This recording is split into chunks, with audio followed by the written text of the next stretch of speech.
Hi guys IPL 28வது match ஆர்சிபியும் ஆர்ஆரும் ஆட போறாங்க. So இந்த மேட்சுக்கான அனாலிசிஸ் நம்ம இந்த வீடியோல பார்க்கலாம். புது கிரவுண்ட்ல இந்த மேட்ச் நடக்க போகுது. சவாய் மான்சிங் ஸ்டேடியம் ஜெய்ப்பூர், அதாவது ராஜஸ்தான் ராயல்ஸோட ஹோம் கிரவுண்ட்ல. ஸோ பிட்ச் எப்படி இருக்கும் அப்படிங்கிறது, இந்த மேட்ச்க்கு யாரெல்லாம் எடுக்கலாம் அப்படிங்கிற எல்லா அப்டேட்டும் இந்த வீடியோல நம்ம வந்து கிளியரா பார்க்கலாம். ஸோ வீடியோ கடைசி வரைக்கும் பாருங்க. என்னுடைய டெலிகிராம் சேனல்ல வந்து நான் வந்து என்னுடைய ஃபைனல் ஸ்மால் லீக் டீம் நான் எந்த டீமை போட்டு கான்டெஸ்ட் ஜாயின் பண்றேனோ அந்த டீமை ஷேர் பண்ணிட்டு இருக்கேன். என்னுடைய ஃபைனல் டீம் வேணும் அப்படிங்கிறவங்க டெலிகிராம் சேனல்ல ஜாயின் பண்ணிக்கோங்க. லிங்க் இந்த வீடியோ கீழ டிஸ்கிரிப்ஷன்ல கொடுத்துருக்கேன். அப்படி இல்லைன்னா விகே டீம்ஸ்னு நீங்க டெலிகிராம்ல சர்ச் பண்ணி கூட ஜாயின் பண்ணிக்கலாம். குபேரா ஃபேண்டசி ஆப் இது வரைக்கும் யூஸ் பண்ணாதவங்க யூஸ் பண்ணி பாருங்க. ஸோ இந்த ஆப்பை பொறுத்த வரைக்கும் வெறும் ஒரு பிளேயரை எடுத்து டியோ ஆப்ஷன் மூலியமா நீங்க ஃபேண்டசி கேம் ஆட முடியும். ஸோ இந்த ஆப்ல வந்து ஈஸியா வின் பண்றதுக்கான வாய்ப்பு நிறையவே இருக்கு. ஸோ அது எப்படி வின் பண்றது அப்படிங்கிறது எல்லாமே நம்ம டெலிகிராம் சேனல்ல ரெகுலரா கொடுத்துட்டு தான் இருக்கோம். அண்ட் இதுல எவ்வளவு வின் பண்றோம் அப்படிங்கிறதையும் மென்ஷன் பண்ணிட்டு தான் இருக்கோம். ஸோ வேணுங்கிறவங்க குபேரா ஃபேண்டசி ஆப்ல ஜாயின் பண்ணிக்கோங்க. லிங்க்கும் ரெஃபர் கோடும் கொடுத்துருக்கேன். ரெஃபர் கோடை கொடுத்து ரிஜிஸ்டர் பண்ணீங்க அப்படின்னா உங்களுக்கு போனஸ் மட்டும் இல்லாம ரியல் கேஷா ஒரு அமௌண்ட்டும் தருவாங்க. அதை வச்சு நீங்க ஜஸ்ட் விளையாண்டு பார்க்கலாம். உங்களுக்கு கரெக்டா வந்துச்சு அப்படின்னா நீங்க அதற்கப்புறம் வந்து ஃபர்தரா நீங்க டெபாசிட் பண்ணி கண்டினியூ பண்ணலாம். லிங்க் ரெஃபர் கோட் ரெண்டுமே இந்த வீடியோக்கு டிஸ்கிரிப்ஷன்ல இருக்கு. சவாய் மான்சிங் ஸ்டேடியம் எப்படி இருக்கும் அப்படிங்கிறத பார்க்கலாம். யூஸ்வலா இதுதான் ஜெய்ப்பூரோட ராஜஸ்தான் ராயல்ஸோட ஹோம் கிரவுண்டு. பட் இப்போ லாஸ்டா ஒரு 2 சீசனா வந்து இனிஷியலா ஒரு 2, 3 மேட்ச் கவுஹாத்தியில் ஆடுறாங்க. அதற்கப்புறம் சவாய் மான்சிங் ஸ்டேடியம் வர்றாங்க. ஸோ இந்த கிரவுண்டை பொறுத்த வரைக்கும் பார்த்தீங்கன்னா ஜென்ரலி இது வந்து ஒரு ஆவரேஜ் ஸ்கோரிங் கிரவுண்டா இருந்திருக்கு. நிறைய சீசன் இங்கே ரெகுலரா நிறைய மேட்ச் நடக்கும். இன்ஃபேக்ட் வந்து முதல் 200 ரன் அப்படிங்கிறது இந்த கிரவுண்டில் போன சீசன் தான் வந்துச்சு. போன சீசன் தான் ஓரளவுக்கு பெட்டர் பேட்டிங் கண்டிஷனாக இருந்துச்சு இந்த கிரவுண்டு. ஸோ அதிலே வந்து நீங்கள் தெரிஞ்சுக்கலாம் இந்த கிரவுண்டு எப்படி ரியாக்ட் ஆகும் அப்படின்னு சொல்லிட்டு. ஸோ ஆவரேஜ் ஸ்கோர் அப்படிங்கிறது ஒரு 160, 170 அப்படிங்கிறது இருக்கு. 200 போன சீசன் வந்ததுனால மேபி அதே மாதிரி பேட்டிங் விக்கெட் ரெடி பண்ணுறதுக்கு வாய்ப்பு இருக்கு. பட் முக்கியமாக நம்ம பார்க்க வேண்டியது இந்த கிரவுண்டை பொறுத்த வரைக்கும் இந்த கிரவுண்டோட boundary dimension. So boundary dimension வந்து இந்த கிரவுண்டில் ஒரு லக்னோவில் பார்க்குற மாதிரி, ஒரு சேப்பாக்கில் பார்க்குற மாதிரி இந்த கிரவுண்ட்லையும் ஓரளவுக்கு நல்ல ஆவரேஜ் சீஸாக இருக்கும். ரொம்ப குட்டி கிரவுண்டு கிடையாது. அண்டு பேலன்ஸ்டு பிச் அப்படிங்கிற மாதிரி சொல்லியிருக்கேன். வேரியபிள் பவுன்ஸ் டெஃபினட்டாக இருக்கும். அண்டு நான் சொன்ன மாதிரி போன வருஷத்துக்கு முன்னாடியெல்லாம் இந்த கிரவுண்டு வந்து நல்ல ஸ்பின்னருக்கு அசிஸ்ட் இருக்கக்கூடிய கிரவுண்டாக இருக்கும். நீங்கள் கிளியராக வாட்ச் பண்ணியிருந்தீங்க அப்படின்னா தெரியும். யுஸ்வேந்திர செகல் ராஜஸ்தான் ராயல்ஸுக்கு ஆடும் பொழுது ஒரு பர்பிள் கேப் லிஸ்ட்டில் இருப்பார் டாப்பில். ஸோ அது வந்து மோஸ்ட்லி விக்கெட்ஸ் வந்து இங்கே எடுத்த விக்கெட்டாக இருக்கும். நல்ல ஃப்ளைட் பண்ணி போடக்கூடிய பவுலர்ஸுக்கு பெரிய கிரவுண்ட் அப்படிங்கிறதுனால நல்ல டேர்னும் கிடைக்கும்.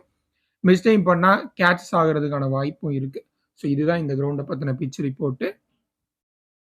ஓவராலாக இங்கே வந்து பார்த்தீங்கன்னா 58 மேட்ச் நடந்திருக்கு. சேசிங் டீம் தான் அதிக முறை வின் பண்ணியிருக்காங்க. Average score 162. இப்பயும் கூட அதே ஆவரேஜ் ஸ்கோரை நீங்கள் கன்சிடர் பண்ணலாம். அது வர்றதுக்கு வாய்ப்பு நிறைய இருக்குது.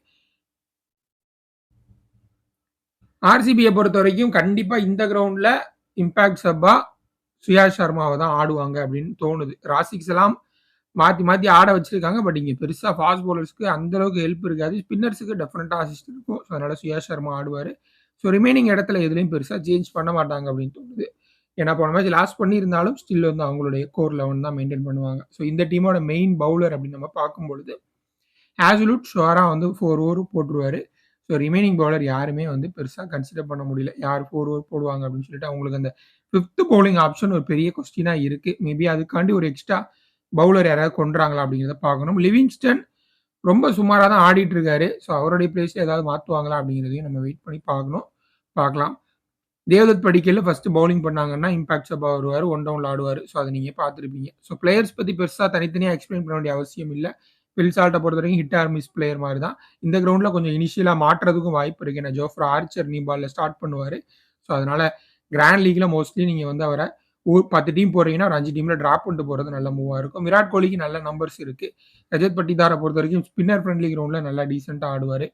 லேம் லிவிங்ஸ்டன், ஜிதேஷ் சர்மா, மேபி ஜிதேஷ் சர்மா கொஞ்சம் ஃபயர் பண்ணுறதுக்கு வாய்ப்பு இருக்குது அப்படின்னு நினைக்கிறேன். பட் அவரோட கிடைக்கக்கூடிய பால்ஸ் வந்து ரொம்ப கம்மியாக இருக்குது. இவருக்கும் சரி, டிம் டேவிடுக்கும் சரி. ஸோ கிராண்ட் லீக்ல ட்ரை பண்ணி பாருங்க. குருணால் பாண்டியானா பெருசாக நம்ம விக்கெட் டேக்கிங் பவுலராக கன்சிடர் பண்ண முடியாது. எப்போ விக்கெட் எடுப்பார், எந்த கிரவுண்டில் விக்கெட் எடுப்பார் அப்படிங்கிறதுலாம் பெருசாக, ஏன்னா பெரிய அளவில் டர்னும் பண்ண மாட்டார். ஸோ ஸ்பின்னர் பிச்சில் நம்பி எடுத்துகிட்டு போகலாம் அப்படின்னு கேட்டால் அதுவும் கிடையாது. ஸோ எப்பயாவது எடுப்பார், வேணா ஃப்ளூக்கில் எடுத்துகிட்டு போங்க அப்படின்னு தான் சொல்லுவேன். குருணால் பாண்டியா பொறுத்த வரைக்கும் பெருசாக நம்ம ப்ரெடிக்ட் பண்ண முடியாது. புவியை பொறுத்த வரைக்கும் நியூ பால் அசிஸ்ட் பெருசாக இருக்காது அப்படின்னு தோணுது. ஸோ அதனால இந்த மேட்ச்சில் பெரிய அளவில் அந்த அளவுக்கு ஹெல்ப்ஃபுல்லாக இருக்க மாட்டார் அப்படின்னு தோணுது. ஜேஎஸ் ஹேசல்வுட் நல்ல பிக், எஸ் தயாலும் நல்ல பிக். ஏன்னா இந்த கிரவுண்டில் நல்ல வேரியபிள் பவுன்ஸ் இருக்கும். ஸோ டெஃபினட்டாக இவருடைய இந்த ஸ்லோ ரன் கட்டர்ஸு பெரிய கிரவுண்டு வேற கண்டிப்பாக யூஸ்ஃபுல்லாக இருக்கும். சுயாஷ் சர்மாவும் டீசென்ட் பிக். தேவ்தத் படிக்கலை இங்கே செஞ்சுரியெல்லாம் இருக்குது. பட் அது வந்து 2020 அடிச்சது. 2020 ட்ரீம் ரன்ல இருந்தார் தேவ்தத் படிக்கல். அங்கே வந்து ஒரு சேஸை வந்து விராட் கோலியும் தேவ்தத் படிக்கல் 2 பேரும் மட்டுமே நின்று முடிச்சு கொடுப்பாங்க. அரௌண்ட் 180 அந்த மாதிரி ஒரு ரன் சேஸ் நினைக்கிறேன். ஸோ தேவ்தத் படிக்கல் ஒரு செஞ்சுரி அடிச்சு முடிச்சு கொடுப்பாரு இதே கிரவுண்ட்ல நினைக்கிறேன். பட் இப்போ வந்து தேவ்தத் படிக்கலோட ஃபார்ம் அந்த அளவுக்கு நல்லா இல்லை அப்படிங்கிறதா உண்மை. ஸோ கிராண்ட் லீக்ல வேணா ட்ரை பண்ணி பாருங்க. ஆர்ஆரை பொறுத்த வரைக்கும் போன மேட்ச் வைண்டு அசரங்கா. ஸோ இவர் வந்து ஒரு சின்ன நிகில் அப்படிங்கிற மாதிரி எதுவும் சொல்லியிருந்தாங்க. ஸோ ஃபிட்டாக இருப்பார் அப்படின்னு நினைக்கிறேன். சொசைட்டியே உள்ளே வந்துருவார். மற்றபடி வேற எந்த இடத்துலையும் பெருசாக சேஞ்ச் எதுவும் பண்ண மாட்டாங்க. சுபம் தூபே. ஸோ இவருடைய பிளேஸில் மேபி வேற யாராவது ட்ரை பண்ணுறதுக்கு வாய்ப்பு இருக்கா அப்படிங்கிறத பார்க்கணும். பட் இவரை தான் த்ரூ அவுட் இந்த சீசன் ஃபுல்லாக இம்பாக்ட் சப்பா உள்ள வச்சுட்டு இருக்காங்க. இந்த டீமை பொறுத்த வரைக்கும் மெயின் பவுலர் அப்படின்னு பார்க்கும்போது ஜோஃப்ரா ஆர்ச்சர், சந்தீப் சர்மா 2 பேரும் ஷோராக அவங்களுடைய ஃபுல் ஓவர் போட்டுருவாங்க. ரியான் பராக் அவ்வளோ ஓவர் போடுறதில்ல. அதனால 5 பவுலர்ஸ் தான் ஆடுறாங்க கரெக்டாக அப்படிங்கிற பொழுது மோஸ்ட்லி எல்லாருமே அவங்களுடைய ஃபுல் ஓவர் கோட்டா போட்டுடுறாங்க. ஸோ எஸ்எஸ்வி ஜெய்ஸ்வால் அகெயின்ஸ்ட் தி ஹேசல்வுட் அந்த மேட்சப் கொஞ்சம் இன்ட்ரெஸ்டிங்காக இருக்கும். அதை கொஞ்சம் பார்த்து ஆடிட்டார் அப்படின்னா அதுக்கப்புறம் கொஞ்சம் ரன்ஸ் வர்றதுக்கு வாய்ப்பு இருக்குது. ஜெய்ஸ்வாலை பொறுத்த வரைக்கும் அந்தளவுக்கு பெட்டரான ஃபார்மில் கிடையாது. ஸோ அதை கொஞ்சம் பார்த்துக்கோங்க. மற்றபடி மற்ற பிளேயர்ஸ் எல்லாருமே ஓரளவுக்கு டீசென்ட் பிக். நிதிஷ் ராணா பெருசாக நான் கன்சிடர் பண்ண மாட்டேன். துருவ் ஜுரேல் கிராண்ட் லீக்ல, சிம்ரன் ஹெட்மயர் கிராண்ட் லீக். அங்கே ஜிதேஷ் சர்மாவுக்கும் டிம் டேவிடுக்கு என்ன சொன்னோமோ அதே தான். பேட்டிங் வாய்ப்பு ரொம்ப கம்மியாக தான் கிடைக்கும் இவங்களுக்கு. டாப் ஆர்டரில் நல்ல ஸ்டார்ட் கிடைச்சிருச்சு அப்படின்னா பெரும்பாலான மேட்ச் இவங்க 4 பேர் யாராவது ஒருத்தவங்க கிளிக் ஆயிடுறாங்க. ஸோ அதனால இவங்களுக்கான வாய்ப்பு கொஞ்சம் கம்மியாக தான் கிடைக்குது. ஸோ அதை மட்டும் பார்த்துக்கோங்க. மற்றபடி சுபம் தூபே பெருசாக நீங்கள் எடுக்க வேணாம். அசரங்கா டெஃபினட்டாக எடுத்துக்கோங்க. இந்த மாதிரி கிரவுண்டில் சூப்பராக பர்ஃபார்ம் பண்ணுவார். ஜோஃப்ரா ஆர்ச்சர் பழைய ஃபார்முக்கு வந்துட்ட மாதிரி தெரியுது. நியூ பாலில் குறிப்பாக ஆடுறது ரொம்ப சிரமமாக இருக்குது ஆர்ச்சரை.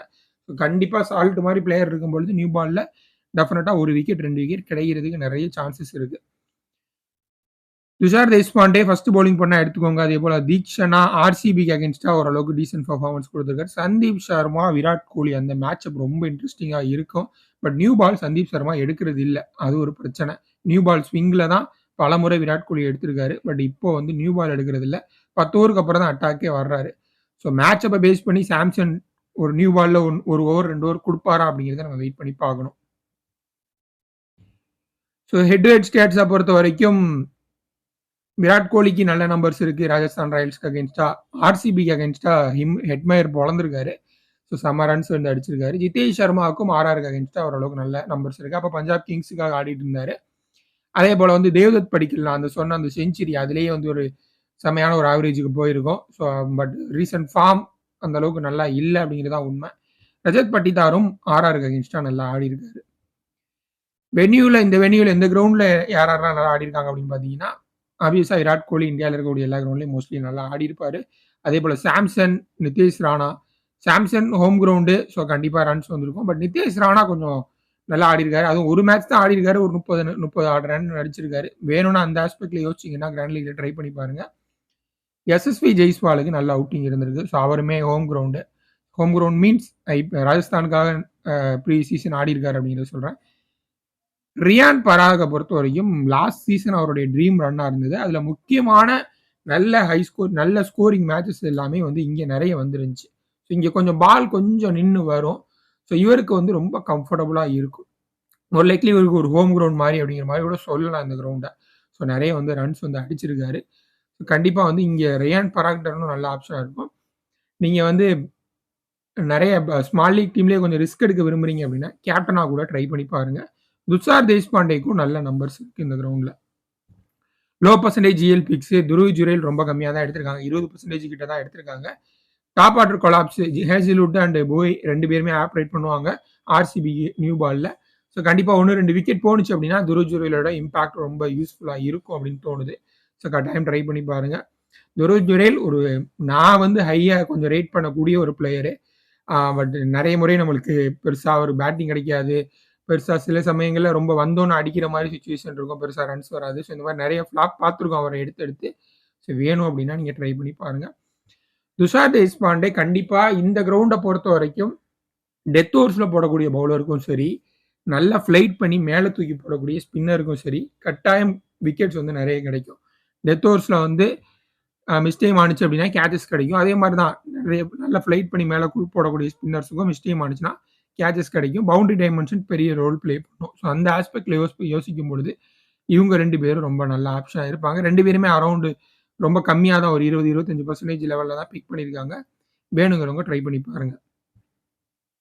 ஆனா என்னுடைய ஃபைனல் ஸ்மால் லீக் டீம் தான். இதுல வந்து கொஞ்சம் ரிஸ்க் எடுத்திருக்கேன். யாருன்னா ஹெட்மயர் கொஞ்சம் கம்மியான பேர் எடுத்திருக்காங்க. துஷார் தேஷ்பாண்டே, ஸ்ரேயா சர்மா. ஸோ இவங்கெல்லாம் ரொம்ப கம்மியான பேர் தான் எடுத்திருக்காங்க. ஒரு தடவை லைவ் பிட்ச் ரிப்போர்ட் பார்த்துக்கிறேன். பார்த்துட்டு அதில் ஏதாவது சேஞ்ச் இருந்துச்சு அப்படின்னா நம்ம பேட்டர்ஸ் பக்கமே போயிடலாம். ஏன்னா பேட்டர்ஸை ட்ராப் பண்ணுறது ரொம்ப பேக் ஃபயர் ஆகுது இந்த சீசனை பொறுத்த வரைக்கும் அப்படிங்கிறது நம்ம பார்க்குறோம். ஸோ கட்டாயம் வந்து Tushar Deshpande, Shreya Sharma, Simran Hetmyer. So lower middle order batter எடுக்கிறது தான் ரொம்ப ரிஸ்க் தான் எப்பயுமே. ஸோ கொஞ்சம் பார்த்துக்குவோம். பார்த்துட்டு உங்களுக்கு நான் இன்ஃபார்ம் பண்ணுறேன். ஒருவேளை இதாக இருந்துச்சு அப்படின்னா பிட்ச் வந்து ஃப்ளாட்டாக இருந்துச்சு அப்படின்னா டாப் ஆர்டர் பேட்டரி எடுத்துருவோம். ஃபைனல் டீம் டெலகிராம் சேனலில் உங்களுக்கு நான் இன்ஃபார்ம் பண்ணுறேன். ஜாயின் பண்ணிக்கோங்க. நன்றி.